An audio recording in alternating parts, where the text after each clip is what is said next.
नमस्कार, स्वागत है आपका। एफएम न्यूज देख रहे हैं आप और मैं हूं आपके साथ लता। बुलेटिन की शुरुआत करेंगे इस वक्त की अहम खबर के साथ। दिल्ली पुलिस की स्पेशल सेल को बड़ी कामयाबी मिली है।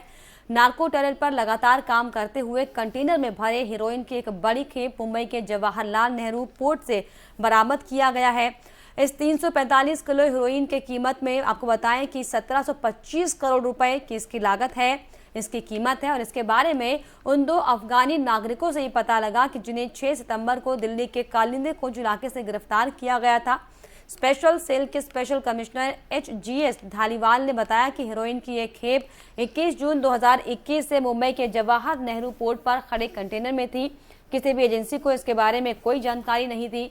वहीं 16 सितंबर को इस कंटेनर को नवी मुंबई स्थित जवाहरलाल नेहरू पोर्ट ट्रस्ट से 20 टन हेरोइन जब्त किया गया था और इसके बाद इसे दिल्ली लाया गया। स्पेशल कमिश्नर HGS धालीवाल ने दावा किया है कि नशे की एक खेप भारत में भेजने वाला शख्स पाकिस्तान में रह रहा अफगानिस्तान मूल का नागरिक है।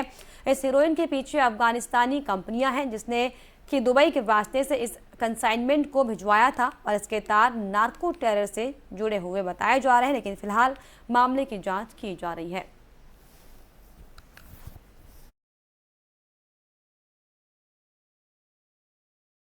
हजार 2021 में एक बहुत बड़ी क्वांटिटी जिसका वजन तकरीबन 20 टन था, 20,000 kg लिकोरिस रूट जो है जिसको मलट्ठी बोलते हैं। तो ये एक अहमद शाह करके अफगान नेशनल है जो कि पाकिस्तान में बेस्ड है। इसने एक दुबई की शिपिंग कंपनी के थ्रू कंसाइन करके ईरानियन पोर्ट से जवाहरलाल नेहरू पोर्ट ट्रस्ट नवी मुंबई में ये कंसाइनमेंट जून 2021 में भिजवाई थी। पीएम मोदी की अध्यक्षता में एक केंद्रीय कैबिनेट की अहम बैठक हुई, जिसमें एक बैठक के बाद केंद्रीय मंत्री अनुराग ठाकुर ने प्रेस कॉन्फ्रेंस कर लिए गए फैसलों के बारे में जानकारी दी। उन्होंने कहा कि पीएम के नेतृत्व में कैबिनेट की बैठक हुई जिसमें आत्मनिर्भर भारत की अवधारणा को बढ़ावा देने के लिए 3 निर्णय लिए गए। इस बारे में जानकारी देते हुए अनुराग ठाकुर ने क्या कुछ कहा, आइए आपको सुनाते हैं। प्रधानमंत्री नरेंद्र मोदी जी के नेतृत्व में की अध्यक्षता में आज कैबिनेट की बैठक हुई और आत्मनिर्भर भारत को और बढ़ावा देने के लिए, भारत में मेक इन इंडिया को बल देने के लिए आज की 3 जो निर्णय लिए गए हैं वो बहुत महत्वपूर्ण है। पहला, मैं ministry of new and renewable energy पर आना चाहूँगा। मंत्रिमंडल ने आज हाई एफिशिएंसी वाले सोलर PV मॉड्यूल्स के लिए PLI स्कीम्स की ट्रांच 2 पर अनुमोदन किया है। आपको ज्ञात होगा इससे पहले भी PLI स्कीम्स का बहुत लाभ मिला, चाहे वो मोबाइल मैन्युफैक्चरिंग के लिए था। एक समय था जब भारत दूसरा सबसे बड़ा आयात करने वाला देश था, आज दूसरा सबसे बड़ा मोबाइल मैन्युफैक्चरर बनकर उभरा है। राहुल गांधी के कांग्रेस अध्यक्ष बनने की अटकलों को लेकर कांग्रेस मीडिया प्रभारी जयराम रमेश ने सिरे से इसे खारिज कर दिया है। उन्होंने टूक शब्दों में कहा कि राहुल गांधी कांग्रेस अध्यक्ष पद के लिए नामांकन नहीं भरेंगे। इसके अलावा उन्होंने क्या कुछ कहा, आपको सुनाते हैं। Now, if he goes on 23rd morning, if he goes, it will be to see his mother. It will not be to file his nomination papers. He will come back on 23rd night. Bharat Jodo Yatra will resume on 24th morning, and nomination cannot be filed via Zoom. Nomination has to be filed in Delhi face to face. There is no plan for Mr. Gandhi to go to Delhi between 23rd or between 24th and the 1st.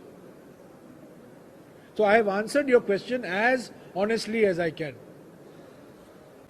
Now, if he तो कांग्रेस अध्यक्ष चुनाव में किस किस के बीच मुकाबला होगा, इस पर अब पर्दा उठने लगा है। राहुल गांधी पार्टी में अध्यक्ष का चुनाव नहीं लड़ेंगे, तो ऐसे में अशोक गहलोत के अध्यक्ष का चुनाव लड़ने की प्रबल संभावनाएं बन रही हैं। दिल्ली पहुंचे अशोक गहलोत ने सोनिया गांधी से मुलाकात की। 2 घंटे चली इस मुलाकात के बाद उन्होंने कहा कि आलाकमान जो जिम्मेदारी देगी उसे निभाऊंगा। आया हूँ, सब मित्रों से बातचीत करेंगे, सबकी क्या राय है उसके अकॉर्डिंग टू सब फैसले होंगे।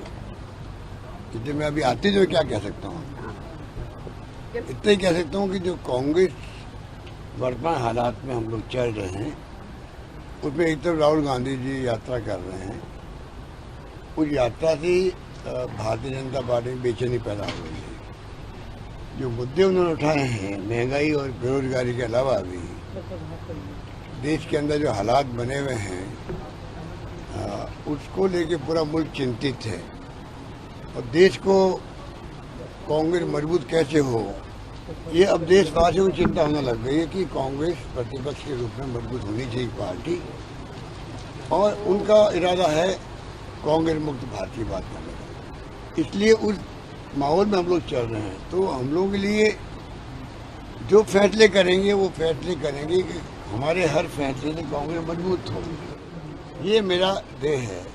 आज मुझे पार्टी ने सब कुछ दिया है, हाईकमान ने सब कुछ दिया है, पार्टी ने सब कुछ दिया है। पिछले 40 साल 50 साल में पदों पे ही हूँ। मेरे लिए कोई पद इम्पोर्टेंट नहीं, मेरे लिए है किस प्रकार से मैं जो भी जिम्मेवारी मिलेगी मुझे या जो जिम्मेवारी मुझे रहनी चाहिए वो मैं निभाऊंगा।